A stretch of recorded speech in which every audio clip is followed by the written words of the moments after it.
शारदीय नवरात्र में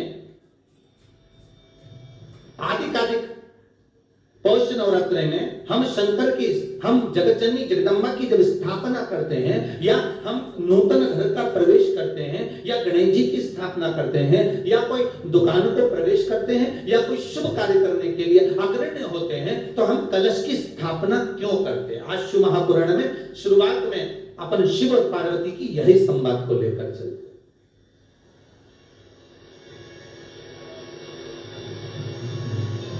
आखिर कलश में ऐसा क्या है?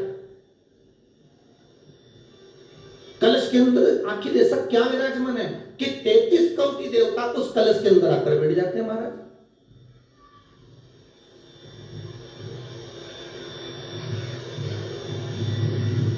आप कोई यज्ञ करने जा रहे हो, आप कोई पोथी पुराण करने जा रहे हो, आप कोई अच्छा कार्य करने जा रहे हो, तो ब्राह्मण देवता कह देते कलश की स्थापना होगी, कलश की शोभा यात्रा निकलेगी, कलश यात्रा निकलेगी, कलश विराजमान होगा। और आज हर की पौड़ी पर, प्रयागराज में या उज्जैनी में, नासिक में जो बड़े बड़े कुंभ के मेले होते, कुंभ का मतलब भी तो कलश से होता है, उसकी महत्वता क्यों है? उस कुंभ की, उस घड़े की महत्वता कहां से प्रकट हो गई?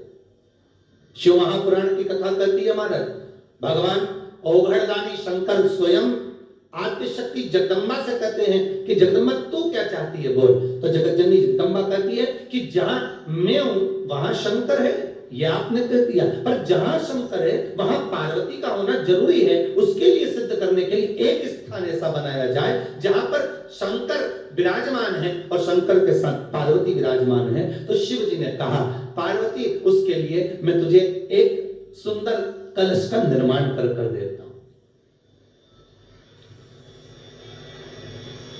दुनिया का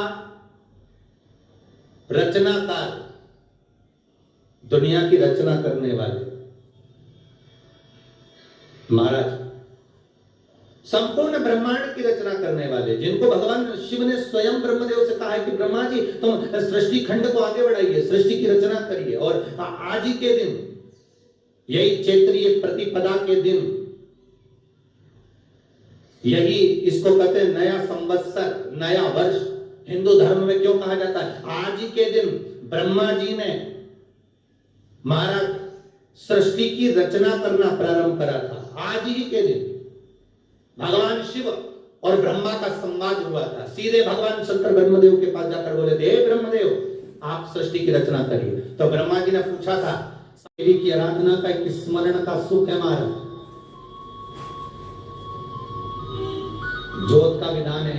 नवरात्रि में देवी की ज्योत लगती है, अखंड ज्योति लगती है, जवारे बुआए जाते हैं, कलश लगता है, ज्योत का भी विधान है। जिसके यहाँ दिया अखंड जलाया जाता है, अगर वो दिए की लो, दिए की बाती अगर दक्षिण दिशा की होती है तो उसके घर में साल भर में एक घात जरूर होती।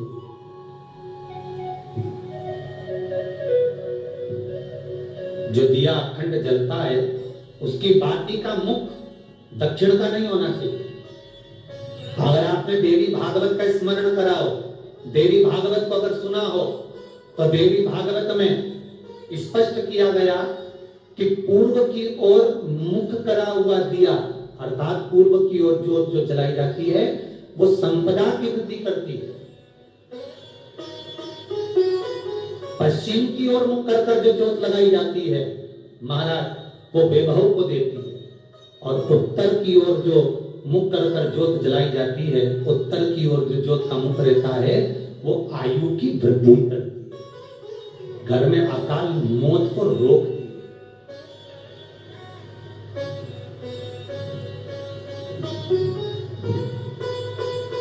का जो भाव तत्व है उसको भी अच्छे से समझ लेना। दक्षिण की ओर ज्योत ना लगा, अगर आपको लगाना है पूरब की लगाए, पश्चिम की लगाए या उत्तर की लगाए।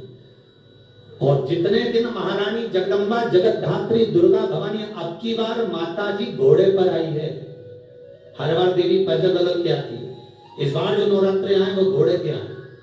तो घोड़े पर जो देवी जी आती है वो समृद्धि को देने वाली आती है, लक्ष्मी की वृद्धि करने वाली आती है। जैसी घोड़े की रफ्तार होती है उस रफ्तार से लक्ष्मी घर में आती है। तो ये मत सोचना कि कोरोना महामारी ने हमको नीचे गिरा दिया या कोरोना महामारी ने रोक दिया, कमाई के स्रोत रोक दिए, धन रोक दिया। चिंता मत करना। मेरी माँ जगत जननी दुर्गा भवानी अब की बार घोड़े पर आई है। साल भर में इतना धन दे देगी कि आपने पीछे के 4 साल में नहीं कमाया होगा। इतनी मेरी माँ भंडार भर देगी। ये घोड़े पर आई है, कोई साधारण नहीं हो सकता। देवी भागवत में स्पष्ट किया गया, जब जगदम्बा मगर पर आती है उसका भाव अलग है, और जगदम्बा जब हाथी पर आती है उसका भाव अलग है, और जगदम्बा जब घोड़े पर आती है तो जगत को समृद्धिवान बना देती है, वैभव में कमी नहीं आती। अभी भले दुनिया के लोग अभी रोते हैं कि पैसा नहीं आ रहा, कोरोना महामारी ने सब तोड़ दिया, रोक दिया, और चिंता ना करना। मेरी माँ अगर घोड़े पर आई है तो उसका सुख आपको जरूर मिलेगा। एक जरा सी मिट्टी की दुकान की अगर आप खोल कर बैठेंगे तो चांदी और सोना के बराबर कमाएंगे। इतना धन देगी वो माँ, साधारण नहीं है मेरी माँ। तात्विक सुख का आनंद देने वाली, लाभ तत्व प्रदान कर। और नवरात्रि में भी अगर आपकी कोई कामना है, आपकी अगर इच्छा है, आपका मन है, तो जगत जननी की आराधना करो। पति और पत्नी में अगर क्लेश है तो जगदम्बा के मंदिर में मक्खन चढ़ा, प्रेम बढ़ जाएगा। आपको लगता है कि पति कोई अन्य स्त्री से लगा हुआ है या परिवार टूट रहा है, तलाक तक पहुंच गया है, तो माता के मंदिर में आप ध्वजा लगवाइए, उस ध्वजा पर मक्खन लगाकर लगवाइए, आपको लाभ मिलेगा। यदि आपको लगता है कि बच्चे बहुत ज्यादा अपशब्द बोल रहे हैं, मुंह चला रहे हैं और प्रेम नहीं रख रहे, तो माता के मंदिर में लाल पुष्प, लाल चंदन और लाल चूड़ी माँ को समर्पित करिए, प्रेम बढ़ेगा। बच्चा कभी आप जी से कम नहीं बोलेगा, प्रेम की भाषा निकलेगी।